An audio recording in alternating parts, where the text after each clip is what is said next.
Alfred Rosenberg, el principal ideólogo nazi.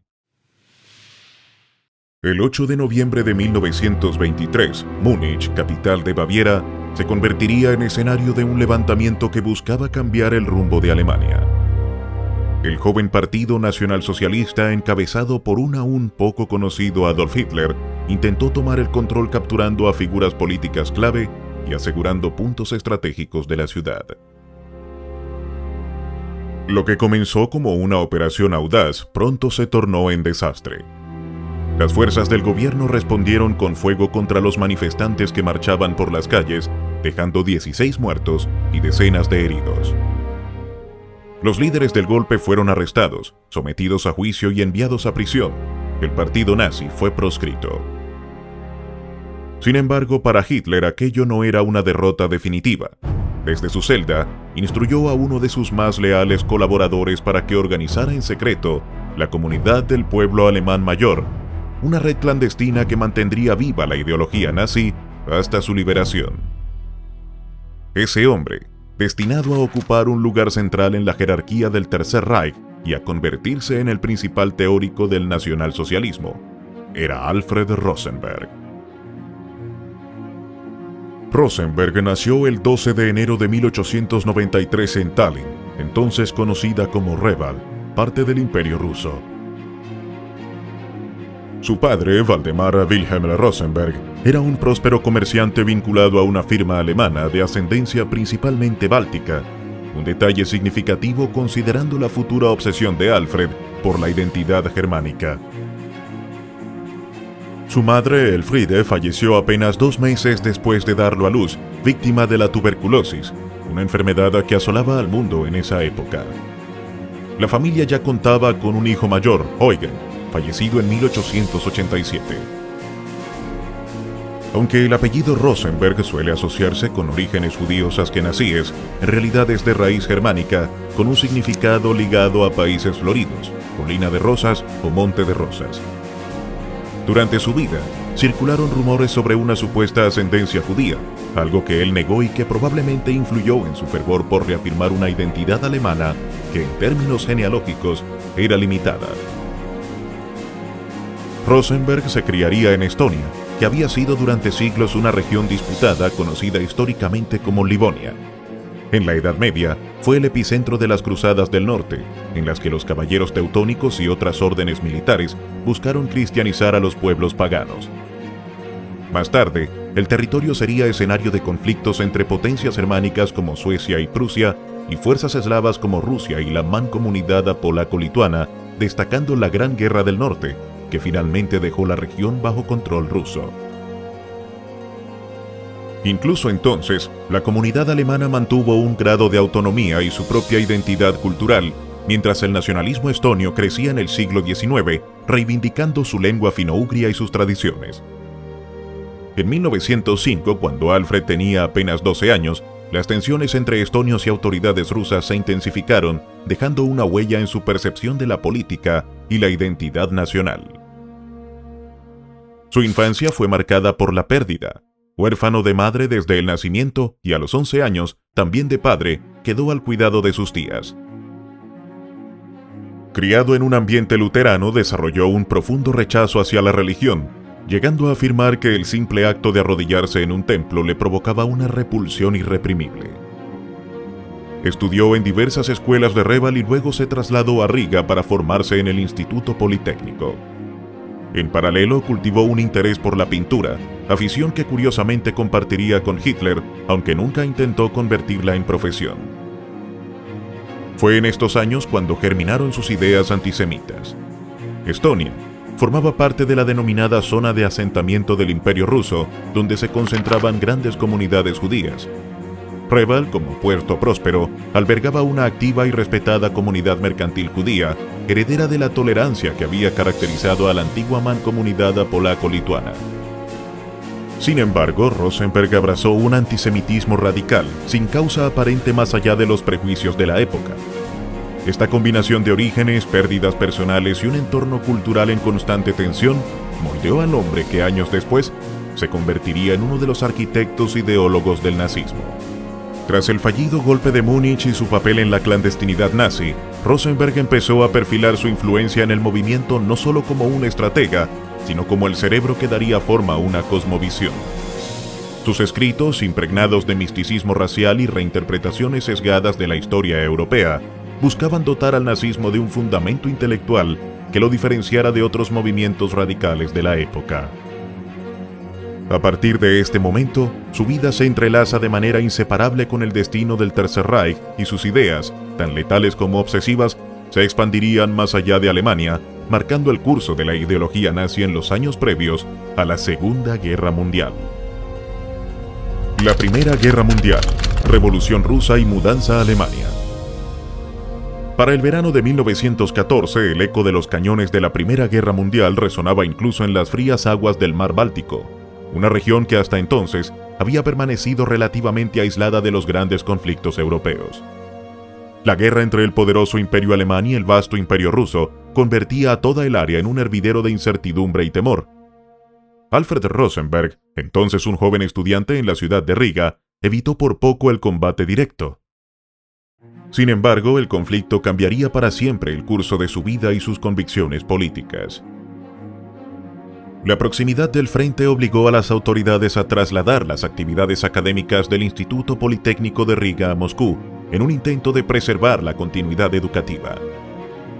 Para Rosenberg, este cambio no solo significó abandonar su ciudad natal, sino también sumergirse en el corazón palpitante de la Rusia imperial en sus últimos días. Moscú, en aquella época, era una metrópoli vibrante pero convulsa, marcada por la creciente agitación social que anunciaba un giro histórico inminente. Las calles bullían con rumores de huelgas, protestas y manifestaciones que anunciaban la llegada de un nuevo orden.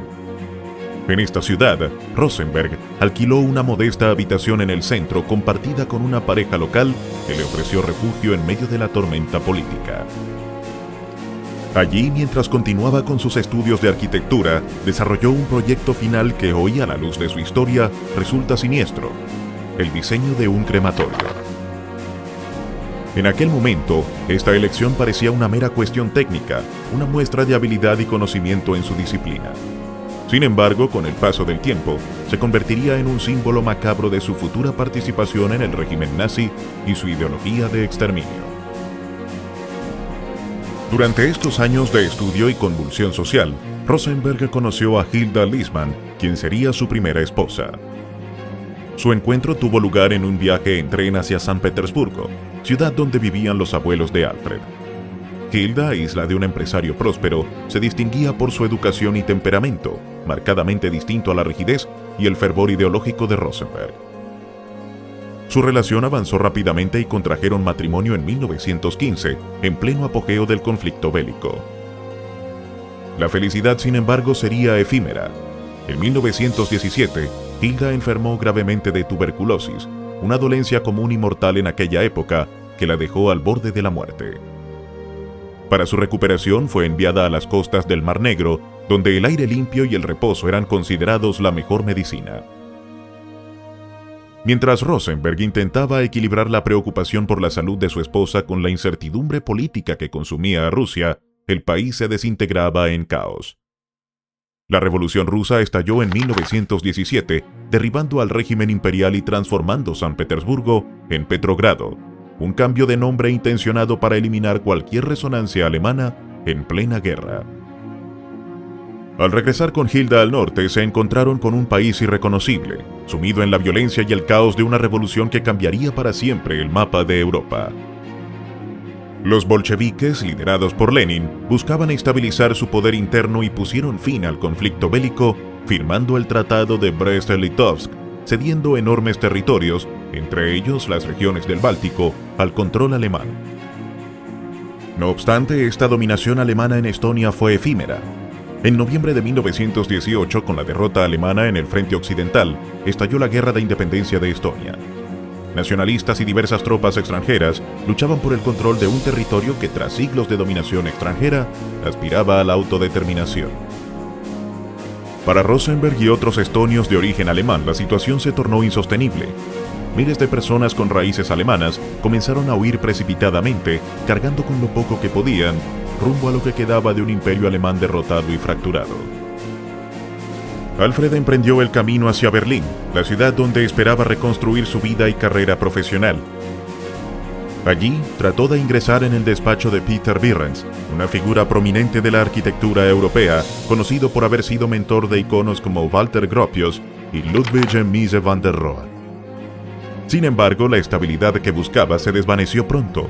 Apenas había llegado cuando Berlín se vio sumergida en la violencia del levantamiento espartaquista de enero de 1919, una revuelta comunista que fue reprimida con brutalidad, dejando la ciudad marcada por el terror y el desorden. Esta agitación, junto con la precariedad económica y social, empujó a Rosenberg a desplazarse hacia el sur, a Múnich. Baviera en ese momento era un hervidero de radicalismo político y social. La derrota militar, el hambre y la inflación habían fracturado la sociedad, provocando choques violentos entre comunistas, socialistas, monárquicos y nacionalistas. Hilda, cuya salud ya era frágil, fue enviada a Suiza por su familia para recuperarse, un traslado que marcó el inicio del distanciamiento definitivo entre ambos. En 1923 la pareja se divorció, dejando a Rosenberg solo, sin recursos y con un futuro incierto. En 1919, Rosenberg vivía como un exiliado en Múnich, sobreviviendo a duras penas con trabajos ocasionales y la ayuda de comedores sociales. Era un momento sombrío para Alemania, especialmente para los jóvenes que se encontraban perdidos en un país sumido en la crisis. En ese contexto, las ideologías extremistas ofrecían respuestas simples a problemas complejos y un camino para canalizar la frustración. En una noche cualquiera, buscando algo que le diera sentido a su vida o quizá un escape a la desesperación, asistió a una conferencia impartida por Dietrich Eckart, un poeta y periodista que había sido uno de los fundadores del Partido de los Trabajadores Alemanes, precursor del futuro partido nazi. Eckart, carismático y vehemente, logró captar la atención de Rosenberg. Ambos compartían la misma visión del mundo, en la que el pueblo judío era señalado como el principal responsable de la crisis que devastaba a Alemania. Esta idea no era nueva para Rosenberg. Ya en Estonia, poco antes de abandonar la región, había pronunciado un discurso ante la Hermandad de las Cabezas Negras, una organización cívica local, acusando a los judíos de haber instigado la Revolución Rusa. En Múnich, el recuerdo del levantamiento comunista de 1919 reforzó sus creencias, convenciéndolo de la existencia de una conspiración global destinada a destruir las naciones europeas. Este radicalismo ideológico llevó a Rosenberg a integrarse en la Organización de Reconstrucción Económica, una red formada principalmente por alemanes bálticos y otros emigrados de las antiguas tierras del Imperio Ruso. Su líder, Max Erwin von Scheuner-Richter, también nacido en Riga, mantenía lazos estrechos con movimientos antibolcheviques en Europa Oriental. Aunque oficialmente la Aufbau se presentaba como una entidad para fomentar la cooperación económica con las nuevas naciones independientes del Báltico y Ucrania, su verdadera naturaleza era ultranacionalista, anticomunista y profundamente antisemita. En ese período, las potencias occidentales como Gran Bretaña, Francia y Estados Unidos también respaldaban a las fuerzas antibolcheviques, suministrándoles financiación, armas e incluso tropas. Sin embargo, la Aufbau perseguía objetivos propios. No solo buscaba debilitar a la Rusia soviética, sino también propiciar en Alemania un movimiento político que fusionara el nacionalismo extremo con teorías conspirativas que responsabilizaban a los judíos y comunistas de todos los males. Sus miembros no dudaban en recurrir a métodos violentos. El asesinato del ministro de Exteriores Walter Rathenau en junio de 1922, un político de origen judío y una de las figuras más destacadas de la República de Weimar, fue un reflejo de la brutalidad de estos grupos. Aunque la autoría directa se atribuyó a la organización Cónsul, varios integrantes de la Aufbau participaron en la planificación ideológica y logística del atentado. Rathenau había firmado meses antes el Tratado de Rapallo con la Unión Soviética, estableciendo relaciones diplomáticas que los ultranacionalistas consideraban una traición imperdonable. La Aufbau también tuvo un papel activo en el fallido putsch de la cervecería de 1923, la intentona golpista con la que Hitler y sus seguidores intentaron tomar el control de Baviera. Rosenberg, que para entonces formaba parte del círculo cercano a los conspiradores, actuaba como enlace entre los exiliados bálticos y el núcleo duro del naciente movimiento nazi. Su rol no era el de un líder militar, sino el de un ideólogo, un conector que vinculaba las experiencias de las tierras del Este con el discurso radical que empezaba a ganar terreno en Alemania. Así, en esos primeros años convulsos tras la Gran Guerra, Alfred Rosenberg aún no era la figura prominente que sería en la década siguiente, pero ya estaba tejiendo las redes que lo colocarían en el centro de uno de los movimientos políticos más poderosos y destructivos del siglo XX. Involucramiento en el nazismo temprano. A principios de la década de 1920, Alemania vivía sumida en una agitación política, económica y social sin precedentes. Las heridas aún abiertas de la Primera Guerra Mundial sangraban en el corazón de una nación derrotada y humillada, cuyo destino parecía pender de un hilo muy delgado. El Tratado de Versalles, impuesto con mano dura por las potencias vencedoras, pesaba sobre Alemania como una condena inflexible que afectaba todos los ámbitos de la vida nacional. Las reparaciones económicas, el desarme militar y la pérdida de territorios minaban la soberanía alemana y alimentaban un sentimiento de injusticia y rabia en amplios sectores sociales. En ciudades como Múnich, Berlín y otras urbes industriales, las calles se convirtieron en el escenario de una feroz pugna entre diversas corrientes ideológicas. La derecha ultranacionalista y anticomunista, los movimientos obreros socialistas y comunistas, los liberales y demócratas moderados, todos competían por el futuro de un país que parecía haber perdido su rumbo. Fue en este clima de incertidumbre, desesperación y búsqueda frenética de un nuevo camino para Alemania, donde comenzó a destacar la figura de Alfred Rosenberg. Proveniente de una familia báltica alemana, Rosenberg era un joven intelectual que encarnaba ese espíritu nacionalista y radical que encontraba en la derrota una oportunidad para reinventar la nación. Desde sus primeros pasos en la política, demostró una convicción férrea y un compromiso absoluto con las ideas que defendía, siempre orientadas hacia la exaltación de la raza aria y la restauración del orgullo nacional perdido. Su amistad con Dietrich Eckart, un poeta, periodista y uno de los oradores más influyentes del movimiento nacionalista de Múnich, resultó decisiva para su destino. Eckart, considerado un mentor por muchos de los primeros nazis, fue un personaje fundamental para la introducción de Rosenberg en los círculos más radicalizados de la derecha alemana. A través de esta relación, Rosenberg no solo ingresó formalmente en el Partido Nacional Socialista de los Trabajadores Alemanes, sino que también tuvo acceso a la Sociedad Thule, una organización secreta y elitista que promovía una visión mística y romántica del pasado alemán. Esta sociedad, inspirada en el ideal Völkisch, un movimiento que mezclaba nacionalismo étnico, mitología germánica y antisemitismo, promovía la creencia de que la verdadera esencia de Alemania residía en sus raíces arias y en un pasado glorioso que debía ser recuperado y afirmado. La Sociedad Thule defendía la idea de que Alemania debía regresar a una supuesta edad dorada medieval, una época idealizada en la que los caballeros germánicos se habían expandido desde las regiones de Renania y Suabia, conquistando y civilizando extensos territorios en la Europa oriental eslava. Para Rosenberg, esta visión no era solo un relato histórico o una nostalgia vacía, sino una auténtica inspiración y un modelo para reconstruir el presente y forjar un futuro en el que la raza aria recobrara su posición dominante en Europa y el mundo. Su talento para la escritura y su capacidad de argumentación pronto lo convirtieron en una figura clave dentro del naciente movimiento nazi. Comenzó como colaborador y luego fue nombrado editor del Völkischer Beobachter, el órgano de prensa oficial del partido que jugó un papel fundamental en la difusión de la ideología nazi. Desde sus páginas, Rosenberg no solo difundía el ideario del movimiento, sino que también moldeaba la narrativa política que serviría como base para el crecimiento del partido. Su estilo era apasionado y al mismo tiempo riguroso, combinando la erudición con un fervor casi religioso, lo que le permitió captar la atención tanto de militantes jóvenes como de intelectuales. En 1923, apenas unos años después de haber entrado de lleno en la política activa, Rosenberg ocupaba ya una posición destacada entre los dirigentes del partido. Ese mismo año, Alemania atravesaba una crisis económica y política profunda. La hiperinflación había devastado la economía nacional y el gobierno de Weimar parecía incapaz de ofrecer soluciones efectivas a los problemas que aquejaban a la población. Fue entonces cuando Adolf Hitler y sus colaboradores más cercanos, entre ellos Rosenberg, Hermann Göring, Ernst Röhm y Rudolf Hess, planearon un audaz golpe de fuerza conocido como el Putsch de la cervecería. La noche del 8 y la mañana del 9 de noviembre de 1923, alrededor de 2.000 militantes nazis intentaron tomar el control del gobierno regional de Baviera, con la idea de que una vez conseguido ese primer objetivo, marcharían sobre Berlín para derrocar al gobierno nacional y replicar el éxito de Benito Mussolini en Italia.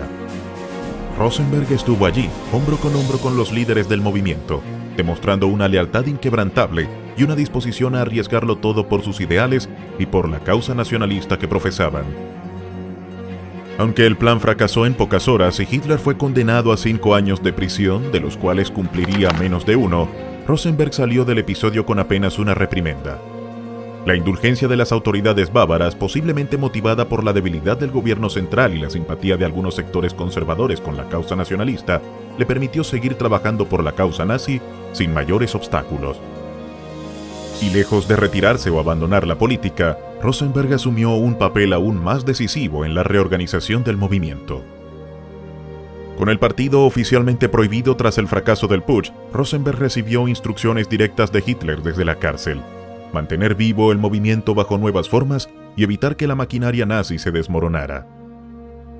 Fue así como en enero de 1924 fundó la Deutsche Volksgemeinschaft, la Comunidad del Pueblo Alemán Mayor, una organización fachada que permitió a los nazis continuar operando clandestinamente y manteniendo el contacto con sus seguidores. Durante ese año, Rosenberg fue de facto el líder del partido, administrando recursos, coordinando actividades y manteniendo el contacto con la base militante, tareas que cumplió con eficiencia y discreción. Su gestión resultó crucial para que en la primavera de 1925, una vez liberado Hitler, este pudiera persuadir al gobierno bávaro de levantar la prohibición y permitir el renacimiento oficial del partido nazi. Desde ese momento, Rosenberg se convirtió en uno de sus principales ideólogos, aportando no solo textos incendiarios, sino también reflexiones estratégicas sobre cómo conquistar el poder dentro del marco legal, ajustando la retórica y la propaganda para adaptarse a las nuevas circunstancias. A lo largo de la segunda mitad de la década de 1920, Rosenberg escribió y publicó una serie de obras que buscaban cimentar la visión del movimiento nazi, configurando una doctrina que combinaba racismo, antisemitismo y una mitología nacionalista que pretendía legitimar el proyecto político del partido.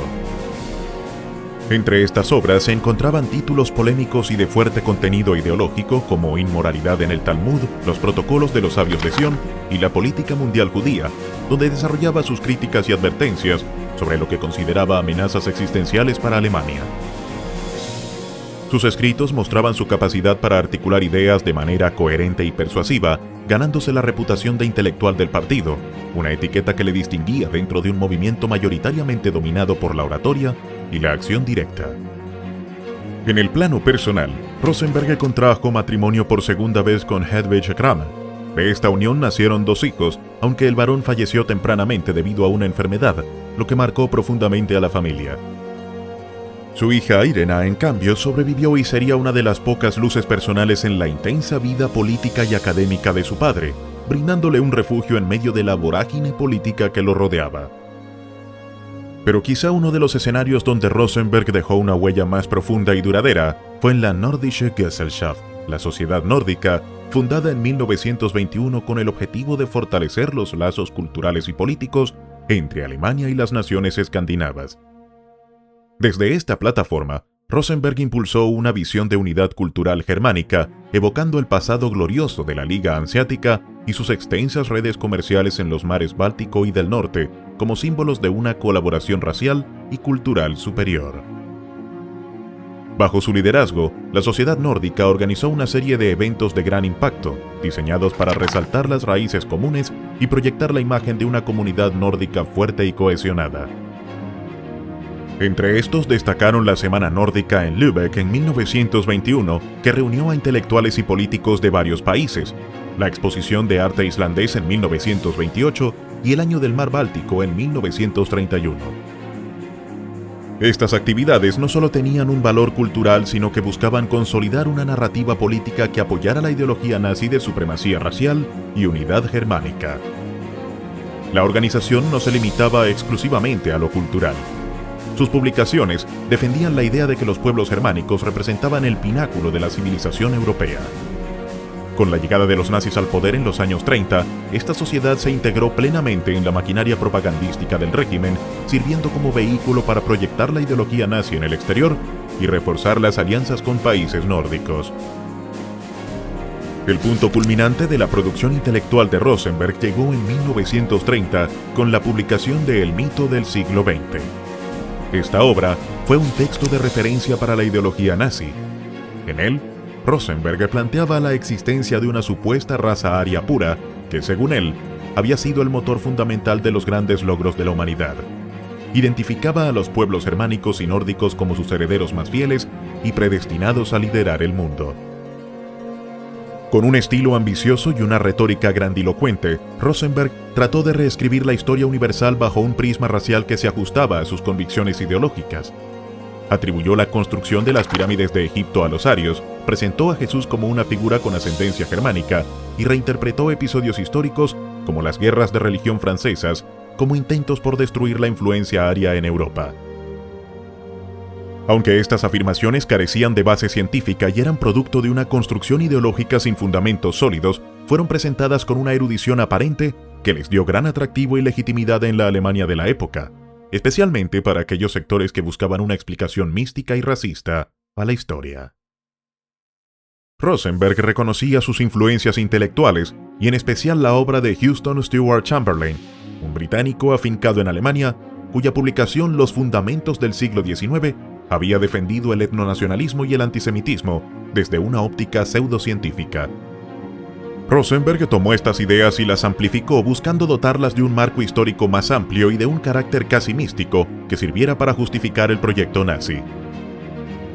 A pesar de que algunas de sus teorías entraban en conflicto con otras partes de la doctrina nazi, por ejemplo, su visión de los pueblos eslavos en las migraciones indoeuropeas chocaba con otras interpretaciones más pragmáticas, El mito del siglo XX se convirtió en un bestseller y consolidó la posición de Rosenberg como el principal ideólogo del régimen nazi, cuyo papel intelectual fue fundamental para conferir a la propaganda nazi un fundamento científico y cultural.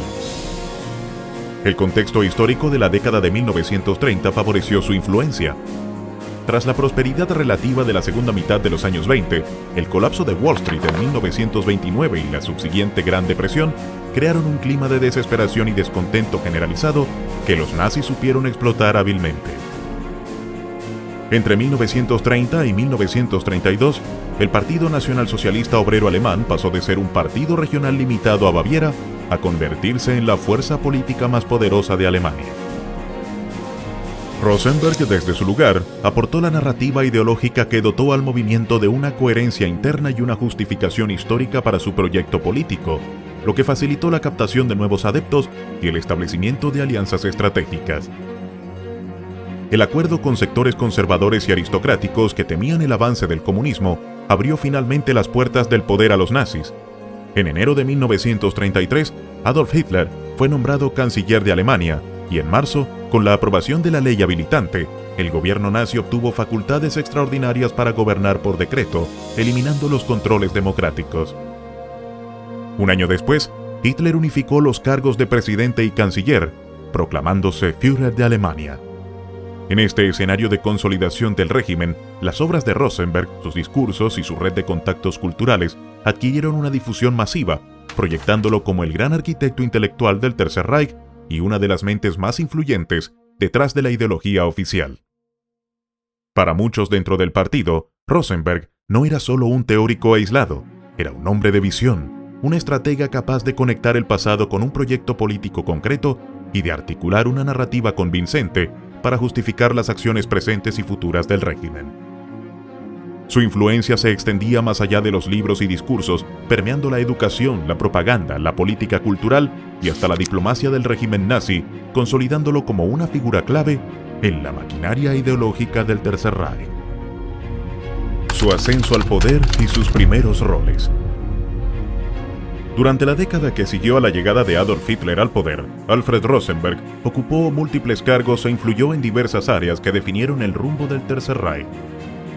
Su impacto fue amplio y multifacético, abarcando desde la política interna, la religión y la cultura, hasta la administración y control de territorios bajo ocupación nazi en Europa. Entre los ministros de alto rango del régimen, su influencia fue una de las más variadas y complejas, dejando una huella que se manifestó en distintos ámbitos de la vida alemana y en la expansión del Reich. Desde el inicio del gobierno nazi en 1933, Rosenberg fue designado jefe de la Oficina de Asuntos Exteriores del Partido Nazi, un organismo que operaba de manera paralela al Ministerio Oficial de Asuntos Exteriores, dirigido por diplomáticos tradicionales como Konstantin von Neurath y posteriormente Joachim von Ribbentrop. La función principal de esta oficina era construir y consolidar relaciones con países y grupos considerados culturalmente afines a la ideología nazi, especialmente en el norte y este de Europa. Este rol encajaba perfectamente con la trayectoria previa de Rosenberg, quien ya había trabajado en la década de 1920 con organizaciones como la Nordische Gesellschaft, dedicadas a forjar lazos con pueblos nórdicos y germánicos.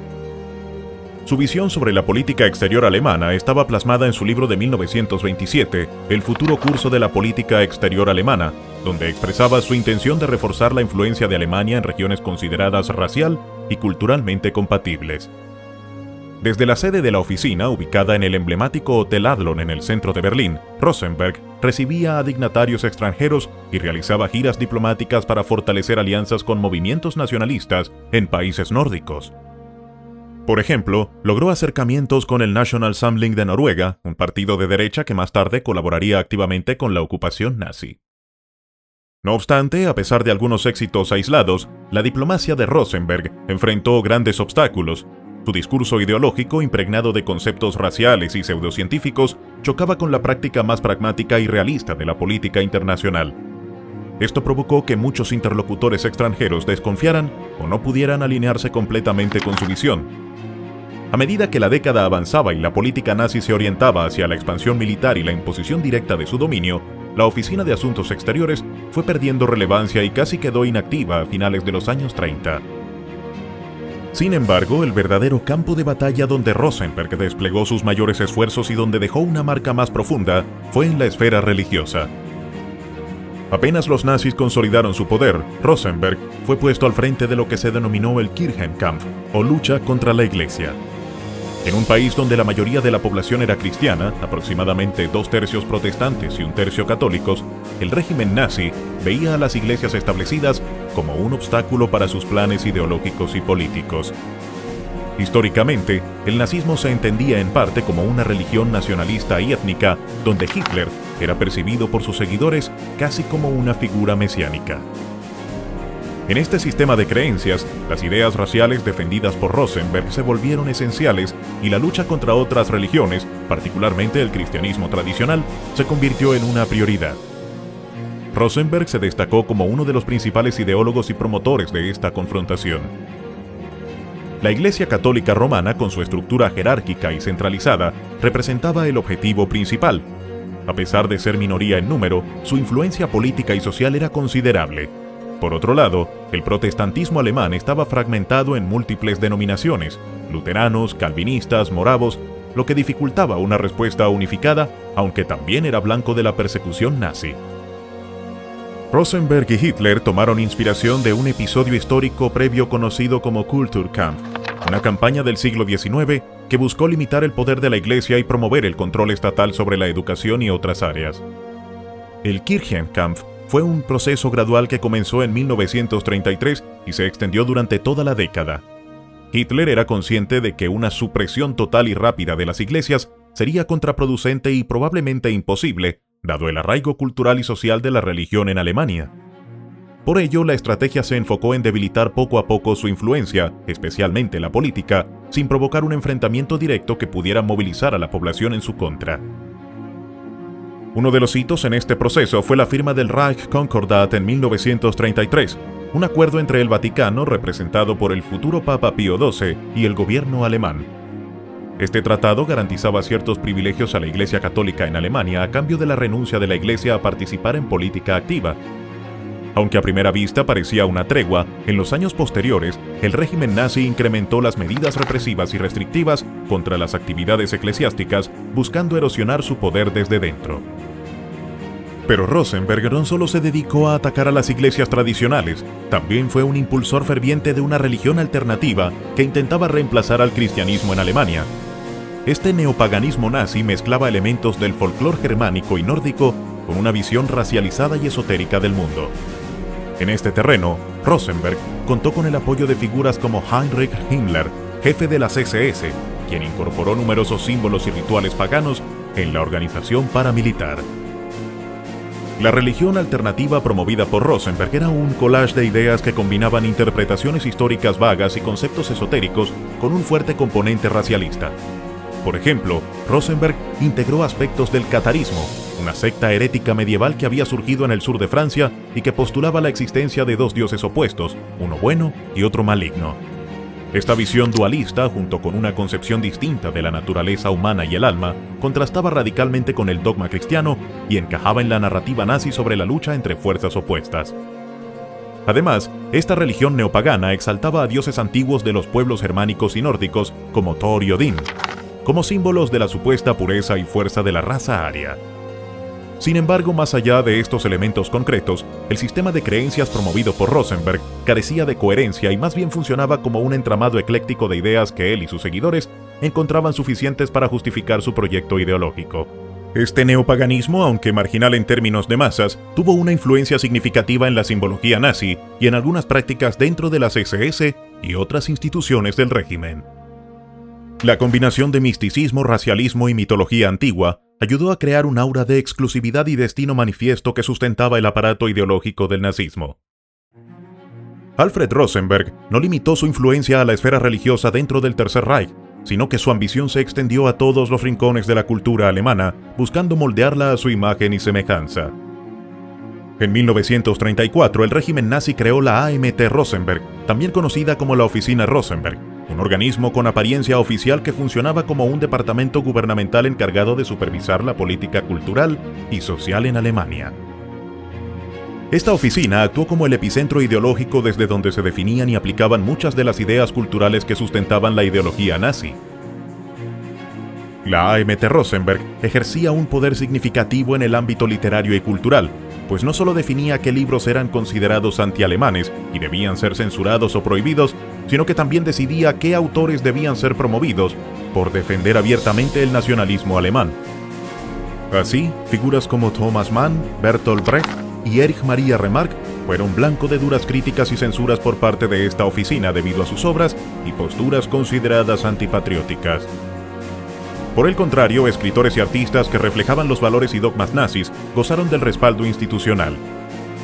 La oficina Rosenberg, bajo el mando de Alfred Rosenberg, impulsó además una campaña sistemática para eliminar grandes cantidades de libros de las bibliotecas públicas en toda Alemania, en un intento por controlar el acceso al conocimiento y la cultura. Este proceso de censura y control cultural se combinó con la creación en 1934 de la Comunidad Cultural Nacional Socialista, que surgió como la sucesora de la Liga Militante por la Cultura Alemana. Para finales de los años 30, esta organización contaba con cientos de capítulos y decenas de miles de miembros, funcionando como un club de lectura militante y altamente ideológico, cuyo objetivo era fomentar la cultura nazi a través de la disciplina y la uniformidad de pensamiento. Pero el poder de la AMT Rosenberg no se limitaba a la literatura o las artes. Su influencia alcanzaba diversas áreas de la vida cotidiana alemana. Por ejemplo, estuvo involucrada en el apoyo y supervisión de movimientos nazis como Kraft durch Freude, Fuerza a través de la Alegría, un programa recreativo y deportivo diseñado para trabajadores alemanes. Este movimiento tenía como objetivo promover el atletismo, la salud y el bienestar físico bajo el ideario nazi, buscando también controlar el tiempo libre y las actividades culturales de la población, alineándolas con los valores del régimen. En 1937, Rosenberg alcanzó un reconocimiento oficial al convertirse en uno de los primeros galardonados con el Premio Nacional Alemán de Arte y Ciencia, un premio creado por el régimen nazi para competir con los premios Nobel. Este galardón surgió en respuesta directa a la concesión del Nobel en 1935 a Karl von Ossietzky, un periodista pacifista alemán que había expuesto en reiteradas ocasiones los esfuerzos secretos de remilitarización del régimen nazi, violando el Tratado de Versalles. Ossietzky fue encarcelado durante años, lo que deterioró su salud y causó su muerte en 1938. La elección de Ossietzky como ganador del Nobel enfureció profundamente a Hitler, quien ordenó prohibir a los ciudadanos alemanes tener cualquier contacto con la Academia Sueca y creó en cambio el Premio Nacional Alemán para mantener el control sobre las distinciones culturales. Este premio, que solo se entregó en 1937 y 1938, contó con Rosenberg como uno de los 5 primeros laureados, junto a personajes como el explorador Wilhelm Fellner y el cirujano August Bea.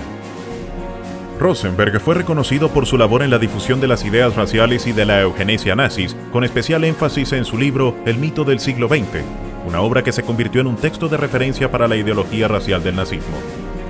El premio incluía una suma considerable en Reichsmarks, que incrementó notablemente la riqueza personal de Rosenberg. Durante la ceremonia en Nuremberg, Joseph Goebbels, ministro de propaganda y rival directo de Rosenberg dentro del círculo nazi, fue el encargado de entregar el premio. En su discurso, Goebbels resaltó la dedicación de Rosenberg para preservar la pureza ideológica del nacionalsocialismo y destacó la profunda influencia que había ejercido sobre la visión espiritual y política del régimen. Este momento, a pesar de las tensiones internas, simbolizaba la importancia que el régimen atribuía a Rosenberg como uno de sus ideólogos más antiguos y cercanos a Hitler. Su papel crucial en la política exterior del régimen. El papel y la influencia de Rosenberg alcanzó también la política exterior y los movimientos que precipitaron la guerra en Europa. Desde la llegada al poder del nazismo en 1933, Hitler y sus más estrechos colaboradores, entre ellos Rosenberg, tenían un objetivo claro: revertir la humillación que representaba el Tratado de Versalles y expandir el territorio alemán, especialmente hacia el este europeo. Durante los primeros años, la política alemana consistió en una remilitarización progresiva, violando de manera gradual pero constante los límites impuestos por el tratado. La tensión aumentó dramáticamente en 1938 cuando Hitler comenzó a presionar al gobierno austríaco para lograr el Anschluss, la anexión de Austria a Alemania, un proceso que se concretó en marzo de ese año con la aceptación prácticamente sin resistencia del gobierno austríaco. A continuación, el régimen nazi dirigió su mirada hacia Checoslovaquia, reclamando los Sudetes, una región habitada mayoritariamente por población de habla y etnia alemana. La comunidad internacional intentó evitar la guerra mediante la Conferencia de Múnich en septiembre de 1938, donde Gran Bretaña y Francia cedieron ante las demandas nazis a cambio de una promesa de que el resto de Checoslovaquia sería respetado. Sin embargo, Hitler rompió rápidamente este compromiso en marzo de 1939, cuando anexó el resto del país. En paralelo, los nazis avanzaron hacia la región del Báltico, ocupando Memel en Lituania, territorio estratégicamente importante para sus planes. Finalmente, la invasión a Polonia en septiembre de 1939 marcó el inicio oficial de la Segunda Guerra Mundial, cuando Gran Bretaña y Francia declararon la guerra a Alemania. En todas estas maniobras políticas y territoriales, Rosenberg desempeñó un papel fundamental. Como jefe de la Oficina de Asuntos Exteriores del partido nazi, estuvo involucrado directamente en las negociaciones del Anschluss y en las reclamaciones sobre los Sudetes. Su labor no se limitaba a la diplomacia, sino que también supervisaba la aplicación de las políticas nazis en estas regiones ocupadas, incluyendo la persecución religiosa y cultural. Por ejemplo, en Austria, un país de mayoría católica romana, se aplicaron con particular dureza las políticas del Kirchenkampf, la lucha contra la Iglesia, que Rosenberg y sus aliados impulsaron con vigor. Esto contribuyó a la opresión de grupos religiosos y al intento de eliminar cualquier influencia que pudiera competir con la ideología nazi. A lo largo de estos años de guerra, Rosenberg se convirtió en una figura de primera línea dentro de la jerarquía nazi. Su importancia se refleja en la existencia de un diario personal que mantuvo durante la mayor parte del conflicto, un documento que fue recuperado en 2013 por el Museo del Holocausto de Estados Unidos. Este diario estuvo perdido durante décadas tras ser retirado de los archivos de los juicios de Nuremberg por Robert Kampner, un abogado alemán que participó en la fiscalía de dichos juicios. Kampner guardó el diario y otros documentos relacionados en su posesión hasta su muerte en 1993, manteniendo estos testimonios fuera del alcance público. Aunque extractos del diario fueron publicados ya en 1956, la versión completa aportó a los historiadores una visión sin precedentes sobre la vida y la carrera de Rosenberg, su red de contactos y sus opiniones personales. El diario es un testimonio detallado que incluye encuentros con Hitler, ministros nazis, oficiales de las SS y figuras clave en la administración de los campos de concentración, permitiendo comprender la profundidad de su influencia en la maquinaria nazi. Este documento complementa otros relatos de primera mano como los diarios de Joseph Goebbels y Heinrich Himmler y contribuye a delinear una imagen más completa de la estructura interna y la dinámica del Tercer Reich. En cuanto a la ocupación de Europa durante la guerra, Rosenberg fue uno de los funcionarios más importantes en el este del continente desde 1941, pero antes y durante la mayor parte del conflicto, su influencia se extendió a través del grupo de trabajo Reichsleiter Rosenberg, una organización dedicada al saqueo sistemático del patrimonio cultural europeo. Aunque muchos nazis se presentaban como amantes del arte, eran igualmente responsables de la destrucción de obras consideradas degeneradas. Bajo el mando de Rosenberg, la ERR supervisó la confiscación masiva de libros, manuscritos, pinturas y otras piezas artísticas en todos los territorios ocupados. Tras la rápida conquista de los Países Bajos y Francia en 1940, países ricos en museos y colecciones, Rosenberg estableció este grupo para apropiarse de bienes culturales que pertenecían a judíos, comunistas, opositores políticos o masones, bajo la justificación de depurar la cultura europea. Todos estos objetos fueron almacenados en el castillo de Neuschwanstein en Baviera, convertido en el centro neurálgico para el acopio y selección de estas riquezas. Este expolio cultural sistemático se convirtió en uno de los capítulos más oscuros y menos conocidos de la Segunda Guerra Mundial.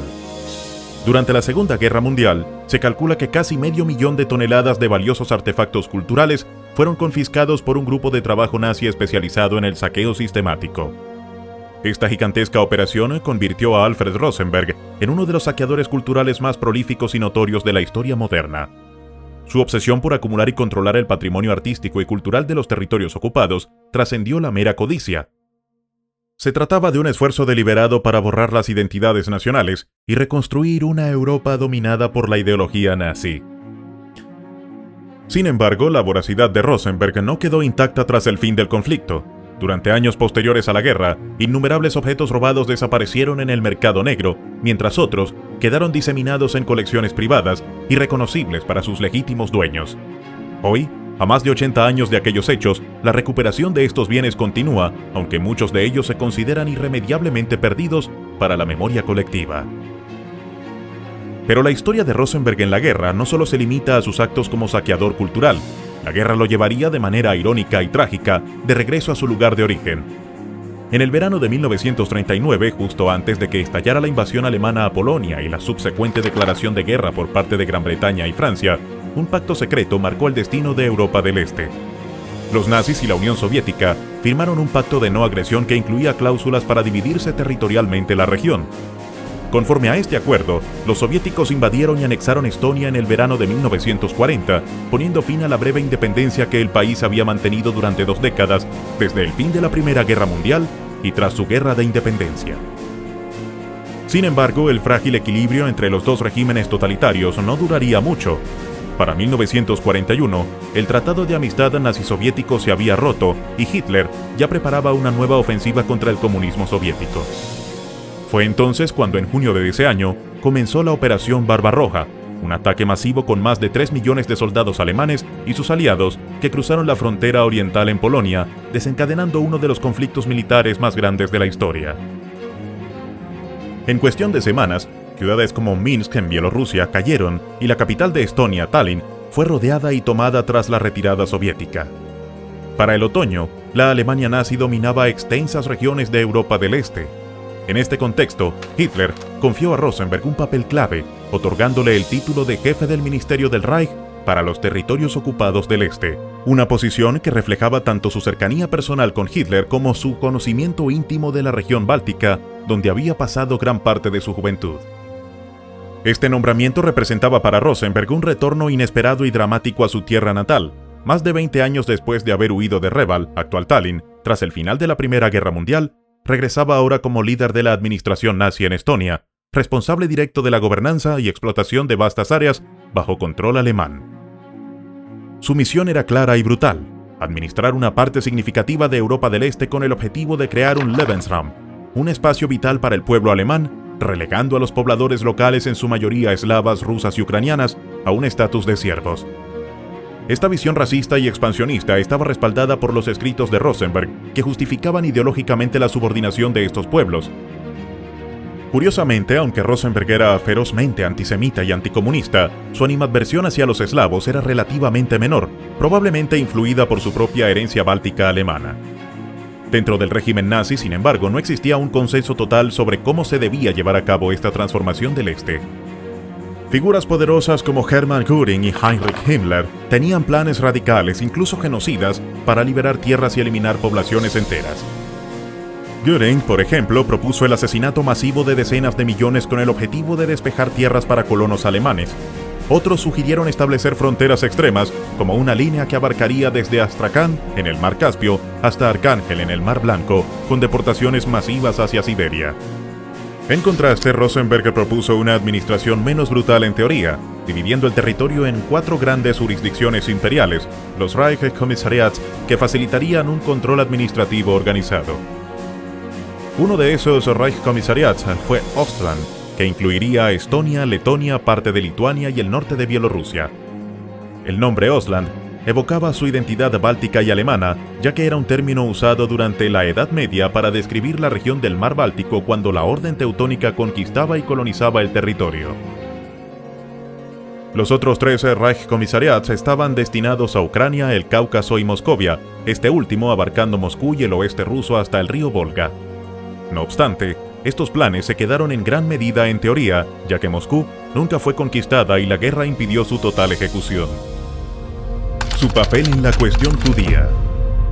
Más allá de sus propuestas administrativas, Rosenberg enfrentó rivalidades y conflictos internos con otros líderes nazis.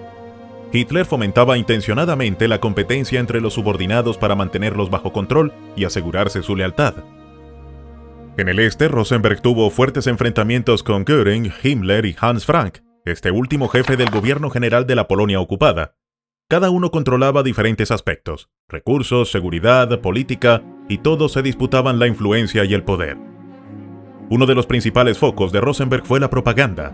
Era vital para él presentar la ocupación alemana como una liberación frente a la opresión soviética, intentando convencer tanto a la población local como a las minorías alemanas asentadas en Letonia y Estonia de que estaban mejor bajo el dominio nazi.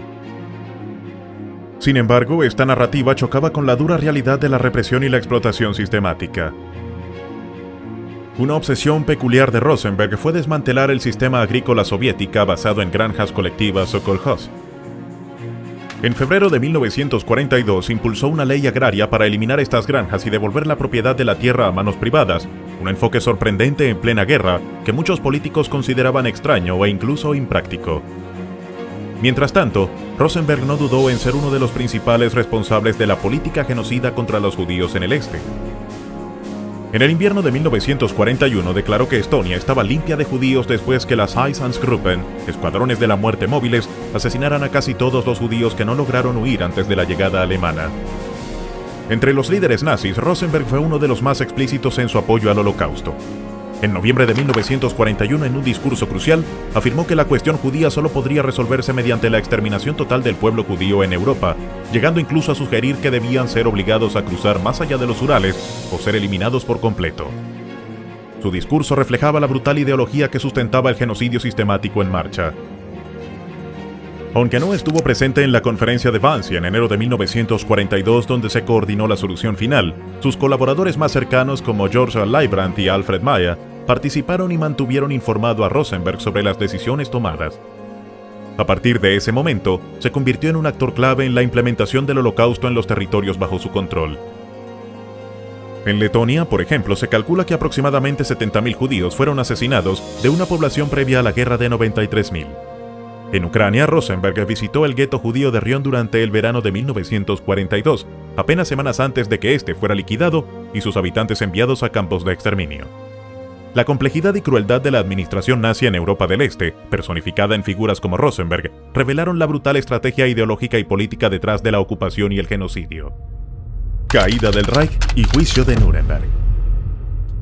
Una de las razones por las que Alfred Rosenberg no suele figurar entre los nombres más recordados cuando se discuten a los principales responsables del Holocausto, y por la cual su papel dentro del régimen nazi a menudo se subestima o se pasa por alto, tiene que ver con el hecho de que su influencia fue decayendo con el paso del tiempo. Su apogeo ocurrió en la segunda mitad de 1941, un momento crucial en la Segunda Guerra Mundial y para el Tercer Reich. En ese entonces, Rosenberg era ministro del Reich para los territorios ocupados del Este, supervisaba el saqueo sistemático y organizado de Europa y era considerado uno de los principales teóricos de la ideología racial y cultural nazi.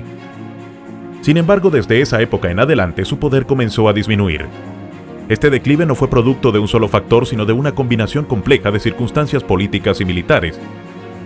En primer lugar, su persistente empeño en desmantelar las granjas colectivas soviéticas y en imponer una reforma agraria basada en sus propias ideas generó serios problemas administrativos en los territorios ocupados. Sus políticas agrícolas fueron vistas como imprácticas y contraproducentes, y sus adversarios dentro del régimen nazi aprovecharon estas fallas para minar su autoridad y reducir su influencia. Pero el golpe más duro llegó con el giro negativo que comenzó a sufrir Alemania en la guerra a partir de 1942. Tras el fracaso del avance nazi contra la Unión Soviética en el invierno de 1941 y con la entrada de Estados Unidos en el conflicto en diciembre de ese año, la situación militar comenzó a complicarse rápidamente para el Tercer Reich. Para el año 43, la derrota alemana en la brutal batalla de Stalingrado marcó un punto de inflexión definitivo. Los soviéticos tomaron la iniciativa y comenzaron una larga ofensiva hacia el oeste que los llevaría hasta el corazón de Alemania, a Berlín, en 1945. En este contexto de derrota y tensión creciente, Adolf Hitler comenzó a buscar responsables por el desastre que se avecinaba, culpando a numerosos generales, ministros y oficiales de sus fracasos. Alfred Rosenberg, aunque mantuvo su cargo como ministro para los territorios ocupados del Este, fue relegado a un papel secundario. Su relación con Hitler se enfrió notablemente hasta el punto de que en todo el año 44 no tuvo ni una sola reunión con el Führer. Fue un claro síntoma de su aislamiento y de la pérdida de influencia política. El área donde Rosenberg aún mantenía cierto dominio era la región del Báltico, que incluía Estonia, su lugar de nacimiento. Pero la liberación soviética de estas tierras fue tardía y tuvo lugar en el otoño de 1944, después de que se levantara el prolongado sitio a Leningrado, una ciudad que había soportado más de 2 años y medio de asedio. Tallinn, la ciudad natal de Rosenberg, fue recuperada por las tropas soviéticas a finales de septiembre, seguida por Riga a mediados de octubre. Estas pérdidas territoriales fueron un duro golpe para él, quien describió en su diario esos momentos con las palabras «retirada incesante en el este». Para entonces, Rosenberg ya había regresado a Berlín enfrentando el ocaso de su carrera política y el destino oscuro del Reich. El último encuentro que Rosenberg tuvo con Hitler fue el 24 de febrero de 1945, durante un discurso que el Führer pronunció ante los líderes del partido nazi. En esa ocasión, Rosenberg quedó impactado por el visible deterioro físico y mental de Hitler y supo que el final estaba cerca. Con la capital alemana sometida a intensos bombardeos aéreos soviéticos y la derrota definitiva a la vista, Rosenberg tomó precaución de guardar píldoras de cianuro para evitar caer prisionero de los soviéticos. En compañía de su esposa Hedwig y su hija Irena, Rosenberg fue uno de los primeros altos cargos nazis en abandonar Berlín, huyendo hacia la frontera con Dinamarca y llegando a la ciudad de Flensburgo el 22 de abril de 1945. Allí se enteró de la muerte de Hitler, quien se había suicidado en su búnker poco antes. Flensburgo se convirtió en el centro de un breve gobierno provisional dirigido por el almirante Karl Dönitz, quien comenzó a negociar la rendición formal de Alemania ante los aliados. Rosenberg fue oficialmente destituido de su cargo el 6 de mayo, solo 2 días antes de que Alemania firmara la rendición incondicional, poniendo fin a la guerra en Europa. El 19 de mayo fue arrestado por las fuerzas británicas y trasladado a una prisión en Bad Mondorf, Luxemburgo, para esperar su juicio. Desde la prisión, Rosenberg describió el paisaje devastado de Alemania como cuando vio la ciudad bombardeada de Colonia desde un avión, cuyas ruinas parecían haber sido pisoteadas por bestias gigantescas y donde solo quedaba en pie el esqueleto de la catedral. Esta imagen le recordó el destino trágico del pueblo alemán y del régimen que él había ayudado a construir. Pronto supo que formaría parte del grupo de principales líderes nazis que serían juzgados en Nuremberg, ante el Tribunal Militar Internacional, compuesto por jueces de las potencias aliadas victoriosas. Entre los 24 acusados de este histórico proceso se encontraban figuras tan conocidas como Hermann Göring, el comandante en jefe de la Luftwaffe, Karl Dönitz, sucesor de Hitler, Hans Frank, gobernador de Polonia ocupada, Wilhelm Keitel, jefe de la Wehrmacht responsable de muchas atrocidades, y 2 ministros de Relaciones Exteriores que habían colaborado con Rosenberg, Konstantin von Neurath y Joachim von Ribbentrop. El juicio, que se extendió durante casi un año, reveló con todo detalle las responsabilidades de cada uno de estos hombres en la planificación y ejecución de la guerra y el genocidio. Rosenberg se defendió afirmando que desconocía el asesinato masivo del pueblo judío, una defensa que resultó completamente absurda para los fiscales y observadores, dado su papel central en la administración de los territorios ocupados y la presencia de sus subordinados en la conferencia de Wannsee en enero de 1942, donde se organizó la solución final. Mientras no estaba en la sala del tribunal, Rosenberg escribió memorias desde la prisión intentando dejar constancia de su versión de los hechos, pero el 1 de octubre de 1946, el tribunal dio a conocer su veredicto. Rosenberg fue declarado culpable de todos los cargos imputados, que incluían crímenes contra la paz, planificación y ejecución de una guerra de agresión, crímenes de guerra y crímenes contra la humanidad. Solo 5 de los acusados compartieron su destino con la misma condena a muerte: Göring, von Ribbentrop, Keitel, von Neurath y Alfred Jodl. Aunque Göring se suicidó antes de la ejecución, Rosenberg fue uno de los 10 hombres que fueron finalmente ahorcados. En las primeras horas del 16 de octubre de 1946, cuando se le preguntó si tenía alguna palabra final antes de ser ejecutado, Rosenberg respondió lacónicamente: no. Sus restos fueron incinerados y sus cenizas esparcidas en el sur de Alemania, con el objetivo de impedir que su tumba se convirtiera en un lugar de culto para simpatizantes nazis. A pesar de su protagonismo, Rosenberg no suele figurar en el imaginario popular con la misma notoriedad que otros líderes del nazismo como Joseph Goebbels, Heinrich Himmler o Hermann Göring. Esta omisión resulta sorprendente si se considera la amplitud de su influencia en múltiples ámbitos del Tercer Reich.